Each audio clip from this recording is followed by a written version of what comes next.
नमस्कार दोस्तों, मैं पारुल चौहान आप सभी का स्वागत करती हूँ आपके अपने प्यारे से परिवार रोजगार विद अंकित में। कैसे हैं आप सभी?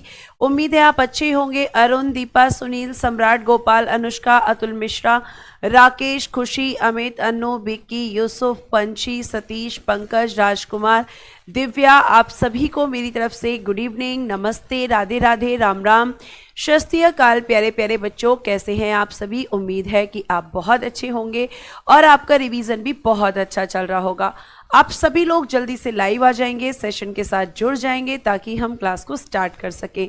बेटा, जैसा कि आप जानते हैं, पहले तो मैं आपको जो चैप्टर करा रही थी उसको हम कंप्लीट करेंगे। मैं आपको पढ़ा रही थी प्रस्तावना, जिसको बेटा हम कहते हैं प्रीएम्बल। ठीक है, इसमें मैंने आपको लास्ट क्लास में बताया था कि इस प्रस्तावना में 3 प्रकार के न्याय की चर्चा की गई है। अब यहीं से क्वेश्चन आता है बच्चे कि आपकी प्रस्तावना में कितने प्रकार की आपकी जो है स्वतंत्रता की बात की गई है। तो यहाँ पे स्वतंत्रता की जो इंग्लिश होगी वो फ्रीडम नहीं बेटा जी, लिबर्टी होगी, लिबर्टी। तो यहाँ कितने प्रकार की स्वतंत्रता है, ये क्वेश्चन डायरेक्टली पूछ दिया जाता है। तो 5 प्रकार की स्वतंत्रता की बात बेटा कहाँ पर की गई है? आपके प्रीएम्बल में की गई है, आपकी प्रस्तावना में की गई है।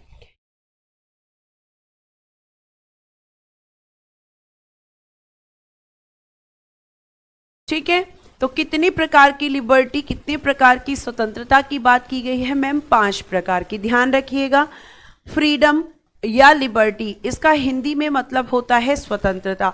लेकिन अगर एग्जाम में क्वेश्चन आता है और आपने केवल स्वतंत्रता पढ़ा और उसकी इंग्लिश को नहीं देखा, तो क्वेश्चन गलत होने की संभावना भी हो सकती है। तो आपको पता होना चाहिए कि लिबर्टी 5 टाइप्स की है, यानी 5 तरह की स्वतंत्रता प्रीएम्बल में, और जो 6 तरह की फ्रीडम है वो आपकी फंडामेंटल राइट्स में है। तो आप यहाँ पे 5 तरह की जब लिबर्टी है तो कौन कौन सी दी गई है? तो बेटा जी विचार, ठीक है, अभिव्यक्ति, विश्वास, इंग्लिश भी अभी लिखूंगी, विचार, अभिव्यक्ति, विश्वास, धर्म और उपासना। क्या लिखेंगे आप मैम? नेक्स्ट है धर्म और लास्ट है हमारा उपासना। यानी इसका मतलब है कि आपके माइंड में कोई भी विचार आ सकता है और भाई आपके मन में विचार आता है तो आप उसको एक्सप्रेस कर सकते हैं, मतलब दूसरों को बता सकते हैं। ठीक है, अब वो आप एक्सप्रेस करते हैं तो आप बोलकर बता सकते हैं, आप लिखकर बता सकते हैं। आप जो है अगर हम बात करते हैं तो कह सकते हैं कि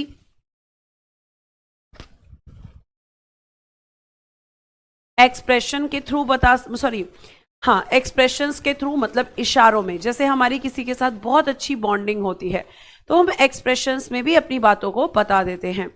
ठीक है, उसके बाद विश्वास यानी कि बिलीफ हम यहाँ पर लिखेंगे। उसके बाद धर्म यानी कि रिलीजन, और बेटा जी आपका उपासना यानी कि वर्शिप। बेटा आपका यहाँ पे हम कह सकते हैं कि आपका जो है ये 5 तरह की लिबर्टी की बात आपकी किसमें की गई है? प्रस्तावना में। और 6 तरह की स्वतंत्रता की बात किसमें की गई है मैम? वो की गई है फंडामेंटल राइट्स के आर्टिकल 19 में। ठीक है, तो ये 5 तरह की आपकी लिबर्टी, स्वतंत्रता यहां पर होती है। सॉरी, रियली सॉरी, है ना। तो अब विचार मतलब कोई भी आइडिया आपके दिमाग में आना, फिर उसको एक्सप्रेस करना मतलब बताना। विश्वास, आप किसी पर भी विश्वास कर सकते हैं। धर्म मतलब आप किसी भी धर्म को अपना सकते हैं। और उपासना मतलब आप अपने धर्म के हिसाब से पूजा पाठ कर सकते हैं, वर्शिप कर सकते हैं। ये सारी बातें किसमें की गई हैं? प्रीएम्बल में।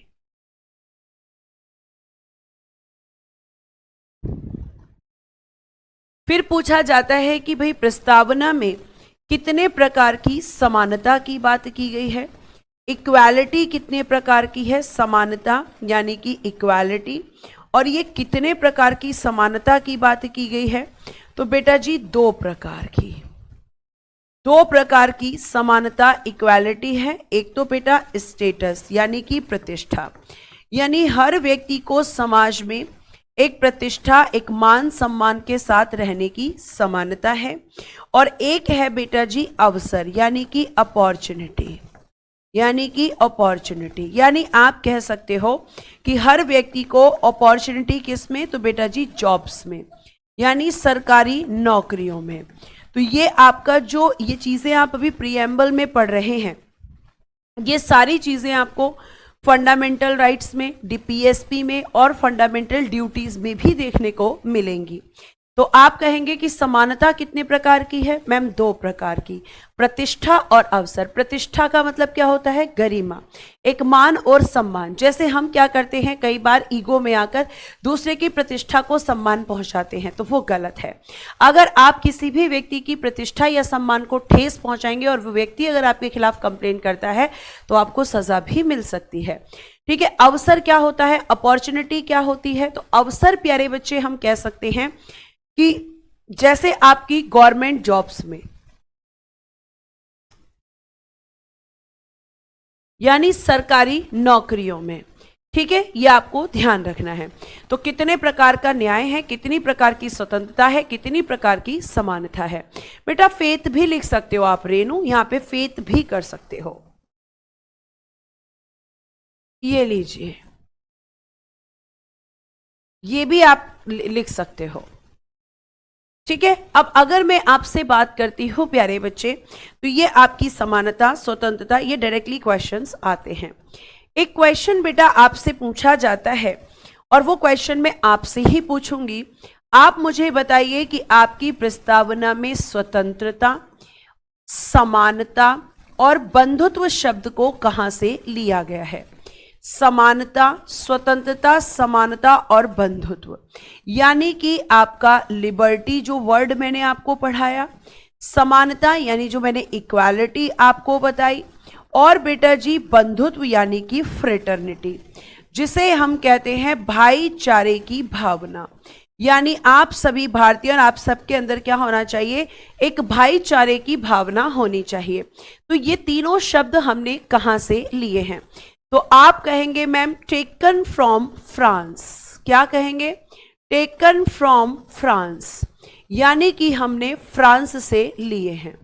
ठीक है। कहां से लिए हैं? मैम फ्रांस से लिए हैं ये तीनों शब्द हमने। ये मैंने आपको पढ़ाया था, जब मैंने आपको पढ़ाया था सोर्सेज ऑफ कॉन्स्टिट्यूशन। जिन बच्चों ने लिखा है फ्रांस, उन्होंने बिल्कुल सही लिखा है। नेक्स्ट आपके जो प्रस्तावना है उसमें एक शब्द है बेटा जी अखंडता, है ना, जिसका मतलब आप लोगों ने मुझसे पूछा था, और इसको इंग्लिश में कहते हैं इंटीग्रिटी। अखंडता का मतलब क्या होता है? जिसको कभी तोड़ा ना जा सके, जिसको कभी तोड़ा ना जा सके, जिसको कभी तोड़ा ना जा सके, तो उसको क्या कहते हैं हम? अखंडता, जिसको कभी तोड़ा ना जा सके। तो ये आपके जो कॉन्स्टिट्यूशन मेकर्स थे, जो आपके संविधान निर्माता थे, उन्होंने कहा कि हमें एक अखंड भारत का निर्माण करना है, हमें एक ऐसे भारत का निर्माण करना है जिसमें कभी भी कोई दरार पैदा ना हो सके। लेकिन आप जानते हैं कि जो अखंडता है वो हमारे देश में आज भी नहीं है। हम छोटी छोटी बातों पर झगड़ा करते हैं, हम क्या करते हैं? धर्म और जाति के नाम पर एक दूसरे से लड़ते हैं। हमारे अंदर बंधुत्व की भावना भी नहीं है, हमारे अंदर भाईचारे की भावना भी नहीं है। अगर हमारे अंदर ये सारी भावनाएं होती, ये सारी फीलिंग्स होती, तो कभी भी सांप्रदायिक दंगे, कभी भी धार्मिक दंगे, जाति के नाम पर दंगे, ये सब कभी नहीं होता। लेकिन ये सब आज भी हमारे भारत में होता है। उसके बाद हमारे कॉन्स्टिट्यूशन मेकर्स कहते हैं कि भैया आपके अंदर एकता की भावना होनी चाहिए, आपके अंदर यूनिटी भी होनी चाहिए। क्या हमारे अंदर यूनिटी है? नहीं है मैम। क्या हमारे अंदर भावना, वो भाईचारे की भावना है? नहीं है मैम। क्या हमारे अंदर, हमारा देश अखंड देश है? नहीं मैम। कहाँ है अखंड देश? कहाँ है अखंडता? आज तो घरों में भी अखंडता नहीं है, घरों में भी रिश्ते नहीं, हम एक घर में एक साथ नहीं रह पाते हैं। अगर 2 भाई हैं तो वो एक घर में नहीं रह पाते हैं, ये आपको ध्यान रखना है। बिल्कुल विक्रम बेटा, न्यायिक आदर्श हमने रशिया से लिए हैं। तो ये सब आपके प्रस्तावना में यहां पर बातें की गई हैं। ठीक है, आपको ध्यान रखना है। एक क्वेश्चन और पूछा जाता है कि संविधान निर्माताओं के विचारों और उद्देश्यों को कहां देखा जा सकता है? क्वेश्चन ये बनता है कि हमारे जो संविधान निर्माता थे हमारे जो कॉन्स्टिट्यूशन मेकर्स थे, तो संविधान निर्माताओं यानी कि कॉन्स्टिट्यूशन मेकर्स, संविधान निर्माताओं के विचारों, उनके जो विचार थे, विचारों, उद्देश्यों यानी कि आइडिया, उद्देश्यों यानी कि जो उनके ऑब्जेक्टिव्स थे, को प्रस्तावना में देखा जा सकता है, को प्रस्तावना में देखा जा सकता है, प्रस्तावना में देखा जा सकता है। ये आप ध्यान रखेंगे। उसके अलावा बेटा एक मैं और चीज पूछूंगी आपसे, मुझे बताइएगा, विश्व का पहला धर्मनिरपेक्ष देश कौन सा है? विश्व का पहला पंथ निरपेक्ष देश, ये क्वेश्चन आपका बन सकता है। पंथ निरपेक्ष देश, फर्स्ट सेक्युलर कंट्री, बताइए, first secular country, first secular country in the world, विश्व में पहला पंथ निरपेक्ष देश कौन सा है? ये क्वेश्चन पूछा जा सकता है।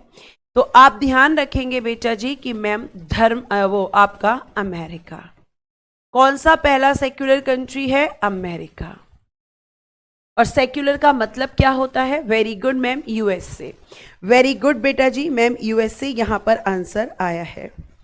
ठीक है, यूएसए यहां पर आंसर आया है। वेरी गुड, शाबाश। अब हम क्या पढ़ेंगे? अब मैम हम पढ़ेंगे संघ एवं उसका राज्य क्षेत्र। अब हम पढ़ेंगे संघ एवं उसका राज्य क्षेत्र। ठीक है, यूनियन एंड इट्स टेरिटरी, ये आपका प्रीएम्बल कंप्लीट होता है, ये आपको ध्यान रखना है। अच्छा, एक बच्चे ने क्वेश्चन पूछा है कि आपने ये नहीं बताया कि अंबेडकर जी ने पहला चुनाव कहां से लड़ा था। ठीक है, मैं आपके इस प्रश्न का उत्तर देती हूं, ये बिल्कुल अलग है, ये प्रीएम्बल का पार्ट नहीं है। प्यारे बच्चे, जब हम अंबेडकर जी के बारे में, एक बच्चे ने मुझसे क्वेश्चन पूछा है, डॉक्टर BR अंबेडकर जी, इनके बारे में सुन लीजिए। प्यारे बच्चों, आपको ये मैं बता ही चुकी हूं कि डॉक्टर BR अंबेडकर जी को कहा जाता है भारतीय संविधान का जनक, इन्हीं को कहते हैं भारतीय संविधान का जनक, यानी फादर ऑफ इंडियन कॉन्स्टिट्यूशन। ठीक है, भारतीय संविधान का जनक, यानी मैम हम इनको कहते हैं फादर ऑफ इंडियन कॉन्स्टिट्यूशन। ठीक है, अब इनके बारे में बच्चे ने पूछा है कि आप हमें ये बताइए कि आपने ये बताया है कि जो डॉक्टर BR अंबेडकर जी थे, ये हमारी संविधान सभा के सदस्य थे। हमारी जो संविधान सभा है, ठीक है, हमारी जो कॉन्स्टिट्यूएंट असेंबली बनी थी, उसके ये कौन थे? आप कहोगे कि मैम ये इस असेंबली के सदस्य थे। कॉन्स्टिट्यूएंट असेंबली के क्या थे बेटा जी? ये आप कहोगे कि मैम संविधान सभा के सदस्य थे, मेंबर ऑफ कॉन्स्टिट्यूएंट असेंबली थे। लेकिन आप बच्चे ने मुझसे प्रश्न ये पूछा है कि इनको संविधान सभा में कहां से चुना गया था। बच्चे ने मुझसे ये क्वेश्चन पूछा है। तो बेटा आप जानते हैं कि जो आपकी संविधान सभा थी, है ना, जो आपकी कॉन्स्टिट्यूएंट असेंबली थी, तो आप जल्दी से मुझे बताइए कि इसके इलेक्शन जो हैं वो कब हुए थे? तो इसके क्या हुए थे? निर्वाचन हुए थे। इसके क्या हुए थे? मैम इलेक्शन हुए थे, इलेक्शन हुए थे।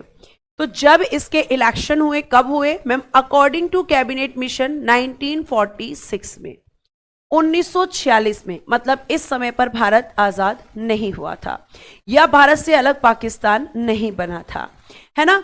तो इनका संविधान सभा में 1946 में जो निर्वाचन हुआ था, वो हुआ था बेटा जी पूर्वी बंगाल से। पूर्वी बंगाल से इन्हें क्या किया गया था? जिसे हम कहते हैं ईस्ट बंगाल। ईस्ट बंगाल, इनका हुआ था पूर्वी बंगाल से निर्वाचन। ठीक है, कहां से चुना गया था इनको मैम? 1946 में। तो इनको चुना गया था ईस्ट बंगाल से, और जिस समय इनको ईस्ट बंगाल से चुना गया था, उस समय पर ये East Bengal part of India ही था, भारत का भाग ही था। लेकिन हुआ क्या? हुआ बेटा ये कि जब आपका, आप जानते हैं कि क्या हुआ मैम भारत का विभाजन हुआ, भारत का विभाजन यानी हुआ डिवीजन ऑफ इंडिया। भारत का विभाजन आप कहेंगे मैम हुआ था डिवीजन ऑफ इंडिया। और डिवीजन ऑफ इंडिया होकर क्या हुआ था मैम? डिवीजन ऑफ इंडिया कब हुआ था? 1947 में। और 1947 में हम कह सकते हैं 14 अगस्त 1947 को बना था पाकिस्तान। क्या बना था? पाकिस्तान का निर्माण। तो जब पाकिस्तान बना बेटा, जब पाकिस्तान का निर्माण हुआ तो आपका जो ये पूर्वी बंगाल वाला क्षेत्र है ये पाकिस्तान में चला गया। ये कहां पर चला गया? पाकिस्तान में चला गया। और जब ये पाकिस्तान में चला गया तो अंबेडकर जी की सीट खाली हो गई। तो अंबेडकर जी क्या हो गए? अंबेडकर जी की सीट जो है वो खाली हो गई। यानी अंबेडकर जी आपके संविधान सभा के सदस्य नहीं रहे। लेकिन यहां पर सभी संविधान सभा के सदस्य जानते थे कि अगर अंबेडकर जी संविधान सभा के सदस्य नहीं रहे, अगर अंबेडकर जी संविधान सभा में नहीं रहे तो यहां पर एक और पाकिस्तान बन सकता है। तो आपको ध्यान रखना है प्यारे बच्चे कि जब अंबेडकर जी की सीट संविधान सभा में खाली हो गई तो प्यारे बच्चों एक व्यक्ति हैं डॉक्टर M.R. जयकर जी। ध्यान से सुनना, डॉक्टर M.R. जयकर जी। और ये जो हैं ये कौन है? ये भी मैम संविधान सभा के सदस्य हैं। ये कौन है? ये भी मैम संविधान सभा के सदस्य हैं, मेंबर ऑफ कॉन्स्टिट्यूएंट असेंबली हैं, संविधान सभा के सदस्य थे। लेकिन कहां से? तो आप कहेंगे कि मैम बंबई प्रेसिडेंसी की पुणे सीट से, बंबई प्रेसिडेंसी की पुणे सीट से। बंबई प्रेसिडेंसी है और यहां पे एक सीट थी पुणे सीट, वहां से ये संविधान सभा में सदस्य थे। अब भाई डॉक्टर M.R. जयकर जी बड़े सुलझे हुए इंसान थे, बहुत ही अच्छे इंसान थे। तो इनसे कॉन्स्टिट्यूशन जो कॉन्स्टिट्यूएंट असेंबली है उनके सदस्यों ने रिक्वेस्ट की। उन्होंने कहा कि प्लीज आपको यहाँ पे एक चीज हमारी माननी होगी, आपको अपनी सीट को छोड़ना होगा, यहां से त्यागपत्र देना होगा। M.R. जयकर जी ने कहा भाई मुझे त्यागपत्र क्यों देना होगा, क्यों देना होगा मुझे त्यागपत्र? तो M.R. जयकर जी को पूरी सिचुएशन बताई गई। M.R. जयकर जी ने सारी बातें मान ली। और जब उन्होंने सारी बातें मान ली तो फिर क्या हुआ मैम? Doctor M.R. जयकर जी ने क्या दिया? त्यागपत्र दे दिया, त्यागपत्र दे दिया। और जब इन्होंने त्यागपत्र दिया तो क्या हुआ? त्यागपत्र दिया तो मैम पुणे सीट खाली हो गई, पुणे सीट खाली। और जब ये पुणे सीट खाली हुई तो इस पे क्या हुआ? इस पे उपचुनाव हुआ, यानी कि बाय इलेक्शन जिसको हम कहते हैं। और उपचुनाव कराकर क्या किया गया? अंबेडकर जी को चुना गया, अंबेडकर जी को चुना गया। तो आपसे क्वेश्चन आएगा पहली बार कहां से चुने गए थे? तो मैम हमारी पूर्वी बंगाल से। और दोबारा कहां पर चुने गए थे? तो बंबई प्रेसिडेंसी की पुणे सीट से। क्या यहां तक की बात आपको समझ में आई? अगर यहां से कोई भी क्रॉस क्वेश्चन है बच्चे तो आप पूछ सकते हैं। पहली बार इनको पूर्वी बंगाल से चुना गया, लेकिन वो पूर्वी बंगाल पाकिस्तान का हिस्सा हो गया। फिर M.R. जयकर जी की पुणे सीट से उनको रिजाइन देने के लिए कहा गया। और M.R. जयकर जी ने जब यहां पर रिजाइन दिया तो पुणे सीट खाली हुई, और सीट खाली हुई तो उस पर उपचुनाव हुआ। उपचुनाव को कहते हैं बाय इलेक्शन। और बेटा ये हमेशा बीच में होता है, जब कोई सदस्य अपनी सीट को अपने मरने की वजह से या फिर त्यागपत्र की वजह से या किसी अन्य कारण से खाली करता है तो उस सीट को भरने के लिए बाय इलेक्शन यानी कि उपचुनाव कराया जाता है। क्या ये बात आपको समझ में आ रही है? ठीक है, बहुत बढ़िया, समझ में आ गया है। चलें फिर आगे चल सकते हैं। अब आगे हम देखते हैं कि आगे अगर आपकी बात यहाँ पे हम की करेंगे तो आपका एक न्यू चैप्टर बड़ा शानदार सा स्टार्ट होने वाला है, और उसका नाम है संघ एवं उसका राज्य क्षेत्र। संघ एवं उसका राज्य क्षेत्र, यहां आपको ध्यान रखना है। इसमें हम बात करेंगे भारत के बारे में। इसमें हम क्या बात करेंगे? भारत के बारे में बात करेंगे। ठीक है, तो संघ एवं उसका राज्य क्षेत्र, the union and it's territory, English में लिखिएगा, the union and it's territory, it's territory, the union and it's territory. ये आपका न्यू चैप्टर है और इसके बारे में बेटा जब हम बात करते हैं तो ये आपके कॉन्स्टिट्यूशन या आपके संविधान के पार्ट, या हम कह सकते हैं कि भाग में, किस भाग में है बताइए, और आर्टिकल यानी कि अनुच्छेद, किस अनुच्छेद से किस अनुच्छेद तक इसके बारे में बात की गई है और इसमें क्या बताया गया है ये भी मैं आपको बताऊंगी। मनीष बेटा सब बहुत स्पीड में नहीं पढ़ सकते हैं, है ना, आपने पहले पढ़ रखा होगा इसलिए आपको स्पीड कम लग रही है, लेकिन आप उन बच्चों से पूछिए जो पहली बार पढ़ रहे हैं। बेटा हमें सबको लेकर साथ में चलना है, ऐसा नहीं कर सकते हैं कि हम किसी एक बच्चे को फोकस करें। वेरी गुड मैम, पार्ट या भाग 1 में और आर्टिकल 1 से 4 तक, भाग 1 में है और आर्टिकल 1 से 4 तक कहा गया है संघ और उसके राज्य क्षेत्र के बारे में, जिसमें बेटा अगर मैं आपसे सबसे पहले बात करती हूं तो आप ध्यान से सुनेंगे और आप कहेंगे कि एक है मैम आर्टिकल नंबर 1 यानी अनुच्छेद 1। इसमें क्या कहा गया है, इसमें सिंपल कहा गया है भारत अर्थात इंडिया, भारत अर्थात इंडिया राज्यों का संघ होगा। भारत अर्थात इंडिया क्या होगा, राज्यों का संघ होगा, राज्यों का संघ होगा, राज्यों का संघ होगा।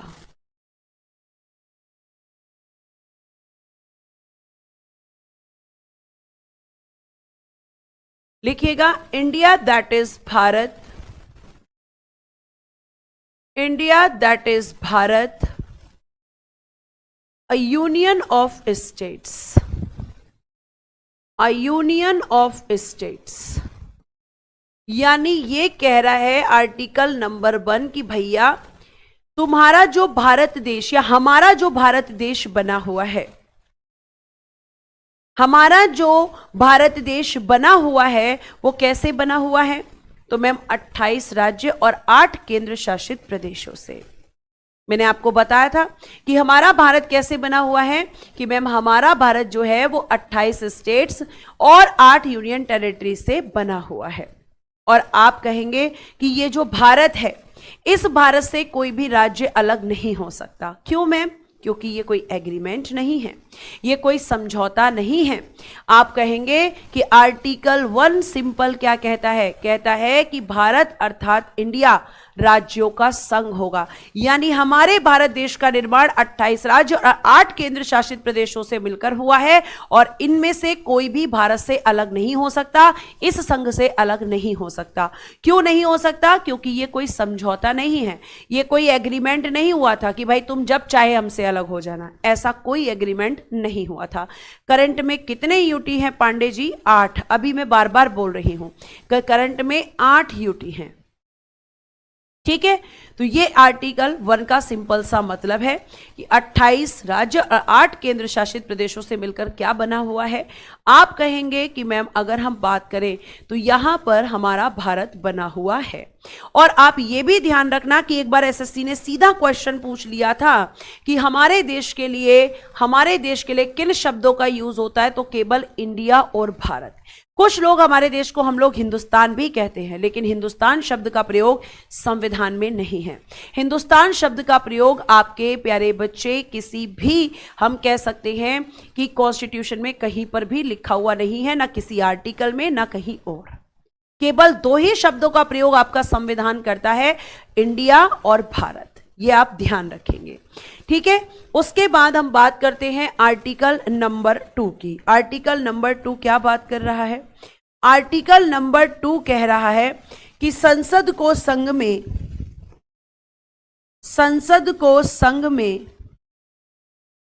संघ यानी कि यूनियन, संसद को संघ में नए राज्यों के प्रवेश, संघ में नए राज्यों के प्रवेश, संघ में, संसद को संघ में नए राज्यों के प्रवेश या स्थापना करने के लिए विधि बनाने की शक्ति है, विधि बनाने की शक्ति है, विधि बनाने की शक्ति है। ठीक है, यानी संसद अगर किसी भी नए पार्ट को हमारे भारत संघ का हिस्सा बनाना चाहती है तो आर्टिकल 2 में क्या बनाई जाती है? उसके लिए विधि, उसके लिए लॉ बनाया जाता है। लिखिएगा, empowers parliament, empowers parliament to make laws for the, to make laws for the new to laws, एक मिनट, to make laws for the entry और एस्टैब्लिशमेंट, एंट्री और एस्टैब्लिशमेंट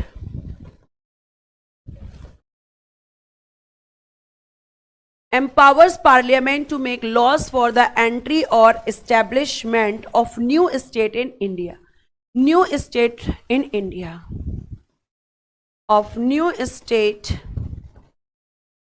in India। यानी अब मैं तुम्हें अपने शब्दों में इस आर्टिकल को बता दूं तो आप ऐसा मान के चलो कि एक ऐसा आपको मानना है कि ये आपका भारत देश है और भारत में क्या है, तो मैम इस भारत में 28 राज्य हैं और आपने बताया है कि 8 यूनियन टेरिटरीज हैं, 8 केंद्र शासित प्रदेश हैं। ठीक है, अब मैं चाहती हूं कि भाई हमारे भारत के यहां पर एक हिस्सा है, मान लीजिए कि ये किसका हिस्सा है? चीन का। हम ऐसा मान लेते हैं कि ये चाइना का हिस्सा है और जब चाइना का हिस्सा है तो मैं चाह रही हूं कि चाइना का ये वाला जो हिस्सा है ये किसका भाग बन जाए? ये हमारे भारत में शामिल हो जाए। कहां पर शामिल हो जाए? भारत में। तो अगर ये वाला हिस्सा मैं भारत में शामिल करूंगी तो उसके लिए लॉ कौन बनाएगा? Ma'am article 2। लॉ क्या बनाएगा? आर्टिकल 2 केवल लॉ बनाएगा, केवल विधि बनाएगा। और विधि बनाना संविधान संशोधन नहीं होता। लेकिन अगर मैं चाहती हूं कि ये वाला हिस्सा भारत में शामिल हो जाए तो मुझे तो संशोधन तो करना पड़ेगा। तो संशोधन कैसे होगा? या मैम कोई एग्जाम्पल है क्या? आज तक ऐसा हुआ है कि बाहर का कोई हिस्सा भारत में शामिल किया गया है? जी हां। जैसे इसका आप यहां पे एक एग्जाम्पल ले सकते हैं। और एग्जाम्पल क्या क्या है मैम? एक तो हमारा एग्जाम्पल है सिक्किम। सिक्किम पहले भारत का हिस्सा नहीं था, लेकिन सिक्किम को 35वें संविधान संशोधन 1974 द्वारा भारत में सहराज्य का दर्जा दिया गया था पहले। यानी पहले इसको बनाया गया एक एसोसिएट स्टेट। एसोसिएट स्टेट का मतलब होता है कि भैया तुम्हें राज्य का दर्जा दिया जाएगा। और फाइनली 36वां संविधान संशोधन 1975 द्वारा इसे क्या बनाया गया? पूर्ण राज्य, यानी फुली स्टेट इसको यहां पर बनाया गया। तो हम कह सकते हैं सिक्किम जो भारत का हिस्सा नहीं था। तो आपने बताया कि आर्टिकल 2 केवल विधि बनाता है, तो ये जो संशोधन किए गए ये किस आर्टिकल के थ्रू किए गए? तो बेटा जी आपके संविधान में जो संशोधन होते हैं वो आर्टिकल 368 के अकॉर्डिंग क्या किया जाता है? संशोधन, यानी कि अमेंडमेंट। आपको ध्यान रखना है कि भारत अगर किसी भी नए राज्य को, नए हिस्से को शामिल करेगा तो उसे संशोधन करना होगा, उसे संशोधन करना होगा। लेकिन आर्टिकल 2 में संशोधन नहीं होता। आर्टिकल 2 केवल विधि बनाता है। संशोधन किस आर्टिकल के अकॉर्डिंग होता है? आर्टिकल 368 के अकॉर्डिंग। यानी पार्लियामेंट ने यह बता दिया है कि आपको कैसे इसे शामिल करना है, उसने विधि बना दी है, यह आपको ध्यान रखना है। तो सिक्किम जो है, जो पहले भारत का हिस्सा नहीं था, आज के समय पे सिक्किम भारत का कौन से नंबर का राज्य है? 22वां राज्य है। 22वां राज्य है। और एक और आप एग्जाम्पल ले सकते हो, जैसे और किसको शामिल किया गया मैम, जैसे गोवा। गोवा पहले भारत का राज्य नहीं था, लेकिन गोवा को भी शामिल किया गया और इसके लिए 56 कॉन्स्टिट्यूशन अमेंडमेंट 1987, और इसे क्या बनाया गया 25वां राज्य। यानी कोई भी बाहरी हिस्सा जब भारत में शामिल होता है तो आर्टिकल 2 के तहत होता है, और संशोधन किस आर्टिकल के तहत होता है 368 के तहत। अब यहां पे आपने अभी तक देखा कि मैम जो हमारा भारत देश है हमने इसमें शामिल किया है, हमने इसमें शामिल किया, मान लीजिए आपने बता दिया आर्टिकल 2 के तहत। लेकिन मान लीजिए कि भारत के पास कोई हिस्सा है और भारत ये हिस्सा किसी देश को देता है, किसी अन्य देश को देता है, तो क्या करना होगा, तो बेटा जी तब भी संशोधन होगा। किसी अन्य देश को अगर ये हिस्सा अपना देगा तो भी संशोधन, और किसी देश को लेकर आएगा तो भी संशोधन। बिल्कुल आकाश बेटा, गोवा को पुर्तगालियों से आजाद कराया गया था 1961 में, क्योंकि गोवा पर 1961 तक किसका अधिकार था, आप कहेंगे कि मैम गोवा में 1961 तक जो है पुर्तगालियों का अधिकार था। रोली बेटा सारे स्टेट बताऊंगी, 23 नंबर का कौन सा था, 24 नंबर का कौन सा था, पेशेंस रखेंगे।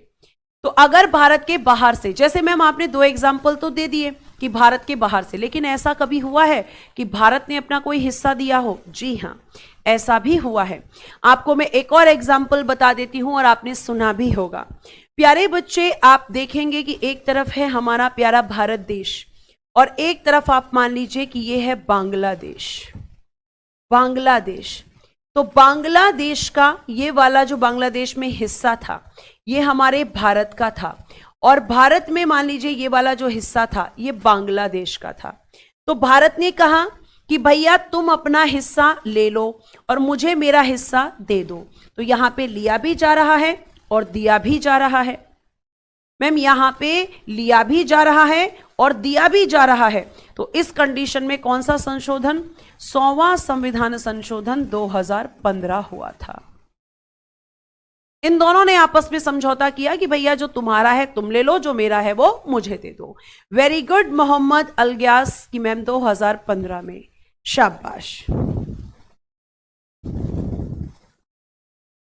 ठीक है, प्रवेश किस आर्टिकल के तहत होगा, आर्टिकल 2 के तहत, लेकिन संशोधन किस आर्टिकल के तहत होगा, आर्टिकल 368 के तहत। ये दोनों बातें अलग अलग रखना।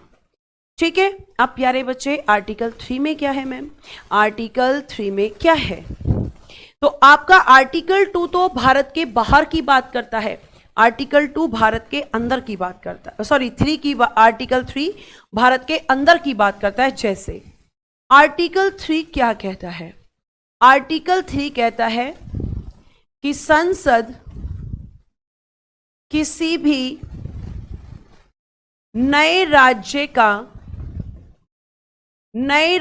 का गठन formed of new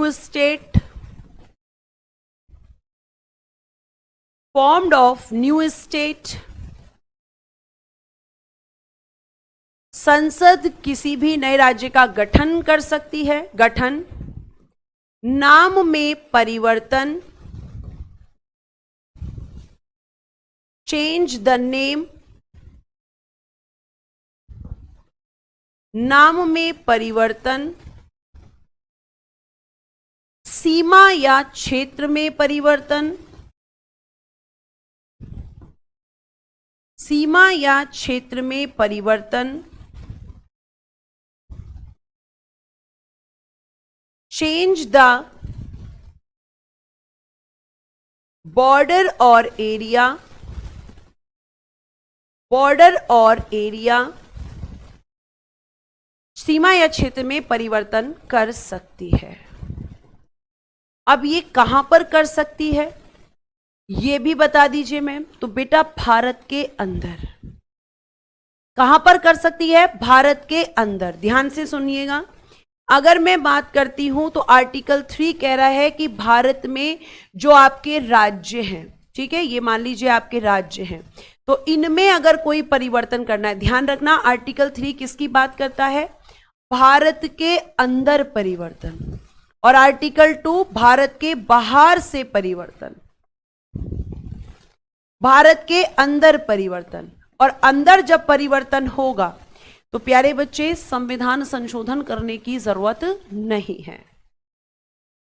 तब मैम भारत में अगर अंदर परिवर्तन होगा तो कॉन्स्टिट्यूशन अमेंडमेंट नहीं होता। अमेंडमेंट तब होता है जब भारत अपना कोई हिस्सा किसी अन्य देश को देता है या किसी अन्य देश का हिस्सा भारत में शामिल करता है।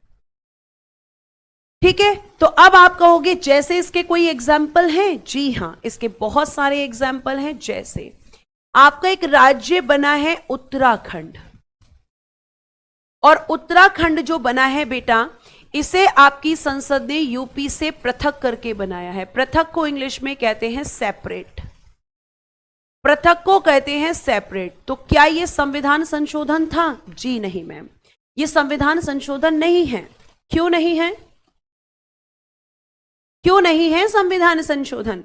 क्योंकि मैम अगर हम बात करें तो इंटरनल चेंजेस है, और इंटरनल चेंजेस के लिए कोई अमेंडमेंट नहीं होता।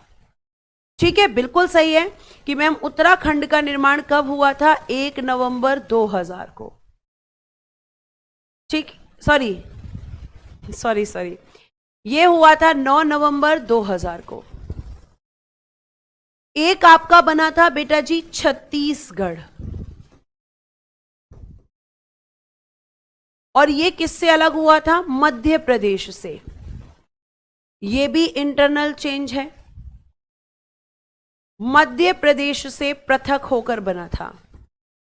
और ये कब बना था? तो ये बना था मैम 1 नवंबर 2000 को। ठीक है, एक और एग्जाम्पल आप ले सकते हो, झारखंड। ये किससे अलग होकर बना था? मैम बिहार से पृथक होकर। ये भी इंटरनल चेंज था। और ये कब बना था? ये बना था मैम 15 नवंबर 2000 को। उसके अलावा मैम एक बना था तेलंगाना। ये किससे अलग होकर बना था? आंध्र प्रदेश से। आंध्र प्रदेश से पृथक किया गया था इसको। और ये बना था आपका 2 जून 2014 को। तो क्या ये संविधान संशोधन है? नहीं, ये संविधान संशोधन नहीं है मैम, ये संविधान संशोधन नहीं है। क्लियर है यहां तक? ज्ञान प्रकाश जी को पता नहीं क्या हो गया है, कह रहे हैं आपने अनुच्छेद तो पढ़ाया ही नहीं। और ये क्या पढ़ाया जा रहा है ज्ञान प्रकाश बेटा? मैं आपको क्या पढ़ा रही हूं? और मैं आपको क्या पढ़ा रही हूं? यही तो पढ़ा रही हूं।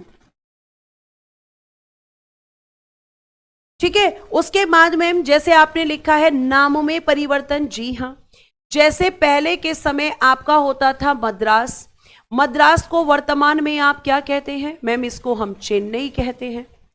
ठीक है, इसे हम क्या कहते हैं? चेन्नई कहते हैं। पहले मैम एक हुआ करता था बंबई, इसको हम इन प्रेजेंट क्या कहते हैं? मुंबई। एक हुआ करता था मैम मैसूर, मैसूर को आज हम क्या कहते हैं? मैम कर्नाटक कहते हैं। तो ये नामों में परिवर्तन हो गए, और ये सब इस आर्टिकल के एग्जाम्पल हैं। ठीक है, ये आपको ध्यान रखना है। जी हां बेटा, आर्टिकल 3 के तहत ऐसा होता है। क्लियर है? आगे देखिए, आपकी क्लास में टाइम कम निकल जाता है, मुझे तो पता ही नहीं चलता है। फिर है आपका आर्टिकल नंबर 4। इसमें कहा गया है कि आर्टिकल 2 और आर्टिकल 3 के तहत, आर्टिकल 2 और आर्टिकल 3, ध्यान से सुनना इस आर्टिकल को, क्योंकि इस आर्टिकल को ऑलमोस्ट जो है क्या कर दिया जाता है? स्किप कर दिया जाता है। आर्टिकल 2 और आर्टिकल 3 के तहत संसद द्वारा बनाई गई विधि को संविधान संशोधन नहीं माना जाएगा, को संविधान संशोधन नहीं माना जाएगा। और मैंने आपको बताया था कि संविधान संशोधन किस आर्टिकल के तहत किया जाता है, बता दो जल्दी। नहीं माना जाएगा। केवल इतनी सी बात इसमें है कि संसद आर्टिकल 2 और 3 के लिए जो भी विधि बनाती है, जो भी लॉ बनाती है, वो आपका कॉन्स्टिट्यूशन अमेंडमेंट नहीं है। वेरी गुड मनीष, बिल्कुल सही बोला है आपने। ठीक है, ये आपको ध्यान रखना है। वेरी गुड मैम, आर्टिकल 368 के तहत अमेंडमेंट किया जाता है। ठीक है, अब हम बात करते हैं प्यारे बच्चे, और आप मुझे आंसर्स करेंगे। बहुत ही शानदार तरीके से हम चीजों को पढ़ने वाले हैं और आप ध्यान से यहां पर मेरी बात को सुनेंगे। मैं आपसे बता दूं कि अब इसी चैप्टर में आपको बताऊंगी कि भारत, जो आज वर्तमान भारत है, वो कैसे बना था। प्यारे बच्चे, आपको ये पता होगा कि भारत आपका क्या हुआ था, भारत स्वतंत्र। मुझे बताइए कि भारत स्वतंत्र कब हुआ था। ऐसे लिखना, भारत की स्वतंत्रता के बाद, भारत की स्वतंत्रता के बाद मुझे बताइए स्वतंत्र कब हुआ था। स्वतंत्र after independent of India, independent of India. Bharat की स्वतंत्रता के बाद की हम अभी बात करने वाले हैं। वेरी गुड मैम, 15 अगस्त 1947 को, 15 अगस्त 1947 मैम भारत स्वतंत्र हुआ था। और जब भारत स्वतंत्र हुआ तो बेटा उसके बाद क्या हुआ कि जो हमारे भारत के लोग हैं, भारत के लोग, इन्हें आप क्या कहेंगे, इंडियन पीपल। क्या कहेंगे इनको हम, इंडियन पीपल, भारत के लोग। ये कहने लगे आपके कि भैया इनकी एक आई मांग, इन्होंने की डिमांड। अब आप कहोगे डिमांड किससे की थी, तो बेटा जी संविधान सभा के अध्यक्ष से। किससे डिमांड कर रहे हैं ये, तो ma'am chairman of constituent assembly से ये डिमांड कर रहे हैं।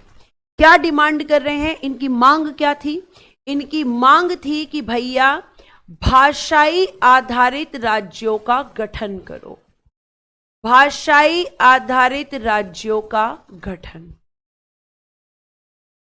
राज्यों का गठन, ये इनकी डिमांड थी। यानी formed of linguistic base states, formed of linguistic base states, linguistic base states. यानी आप राज्यों का गठन कैसे करो, तो आप कहोगे कि उन्होंने कहा कि भैया आप जो है भाषा के आधार पर करो।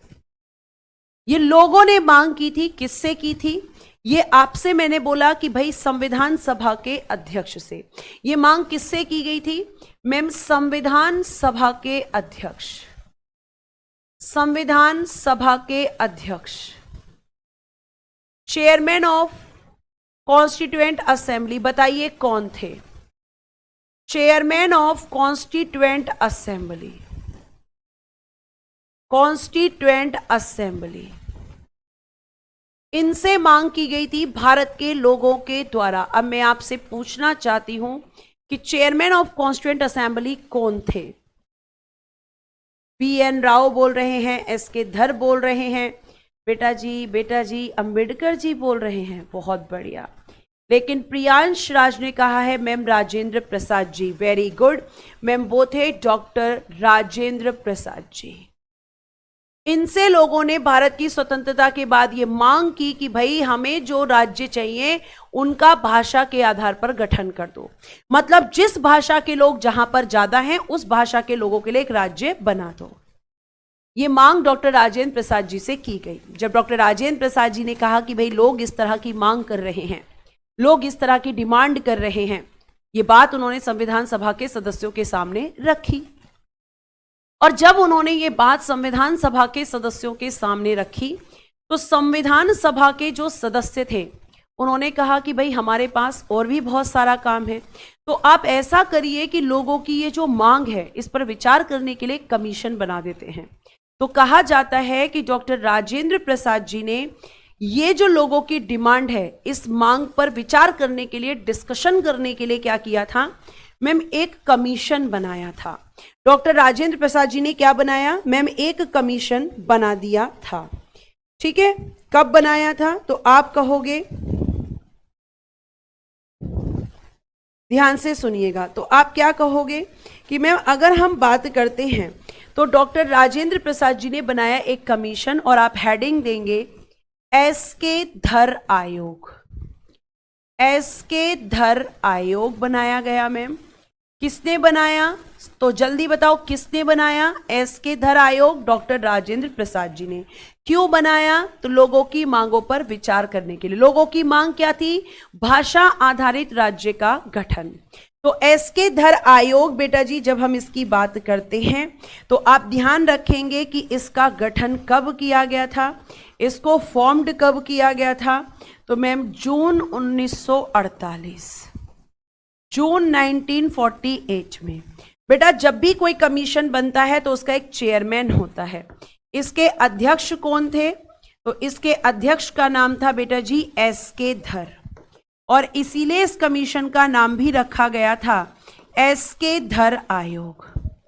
एसके धर ही इसके चेयरमैन थे, एसके धर। ठीक है, इन्हीं के नाम पर इसका नाम रखा गया था एसके धर आयोग।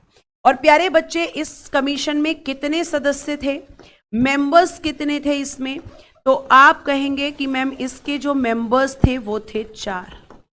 कितने मेंबर्स थे इसमें मैम, 4 मेंबर्स थे इस कमीशन में। और इस कमीशन को, इसका काम क्या था, आखिर ये कमीशन क्यों बनाया गया था मैम, तो इसका कार्य क्या है ये हमें पता होना चाहिए। कार्य को इंग्लिश में कहते हैं फंक्शन, और इसका कार्य था बेटा जी, इसका फंक्शन था लोगों की मांग पर विचार करना।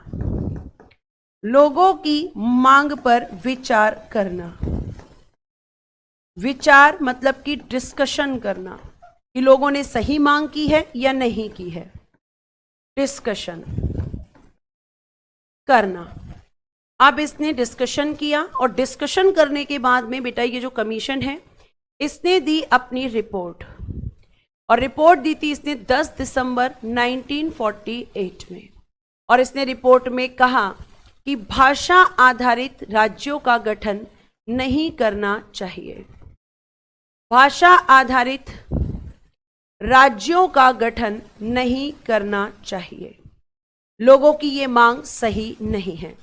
इन्होंने कहा कि भैया केवल भाषा जो होती है वो किसी भी राज्य को बनाने के लिए काफी नहीं होती है।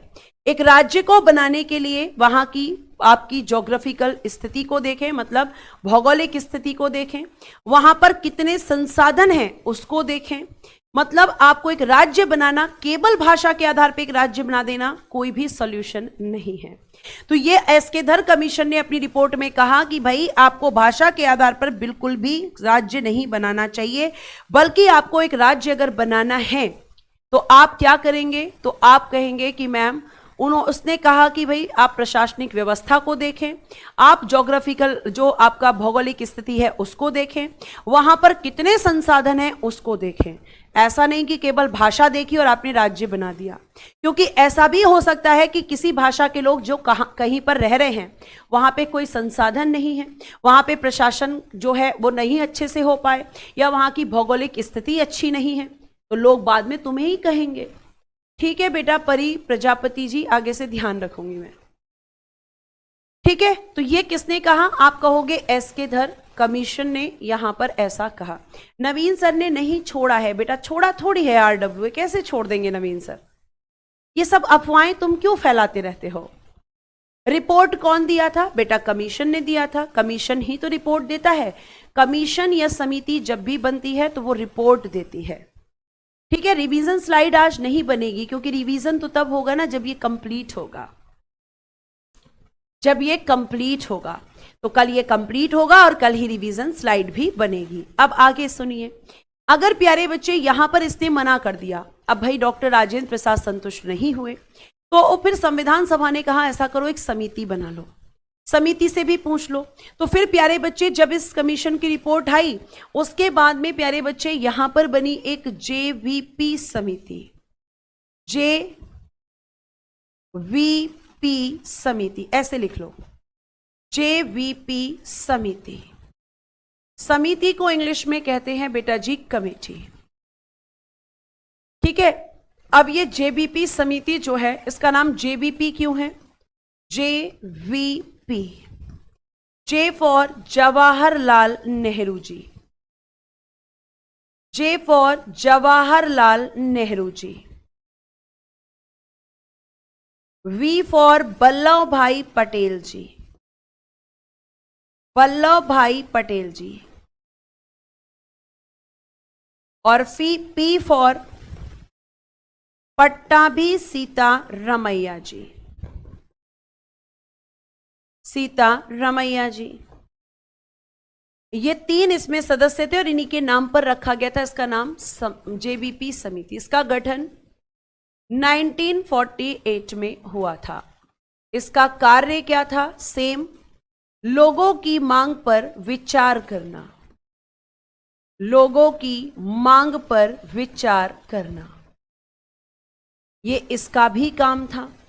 कहा गया कि आप भी एक बार आपस में डिस्कस करें और बताएं हमें अपनी रिपोर्ट में कि आप आखिर क्या कहना चाहते हैं इस बारे में। तो जब जेबीपी समिति बनी प्यारे बच्चे, तो 1948 में ये आपकी बनी थी और इस कमेटी ने अपनी जो रिपोर्ट दी थी वो दी थी अप्रैल 1949 में। अप्रैल 1949 में इस समिति ने अपनी रिपोर्ट दी थी और इसने भी क्या कहा अपनी रिपोर्ट में? भाषा आधारित राज्यों का गठन नहीं होना चाहिए, भाषा आधारित राज्यों का गठन नहीं करना चाहिए, गठन नहीं करना चाहिए, इसने भी मना कर दिया। और जब इसने भी मना कर दिया बेटा, तो इसके आगे की कहानी मैं आपको कल सुनाऊंगी। इसको आपको रिवाइज करके आना है क्योंकि कल मैं आपसे क्वेश्चंस भी पूछूंगी, रिवीजन स्लाइड भी बेटा मैं बनाऊंगी। ठीक है, तो इसने भी मना कर दिया और मना करने के बाद में जब डॉक्टर राजेंद्र प्रसाद ने लोगों को बातें बताई तो लोगों का क्या रिएक्शन था, क्या एक्शन था, इसके बारे में हम कल पढ़ेंगे।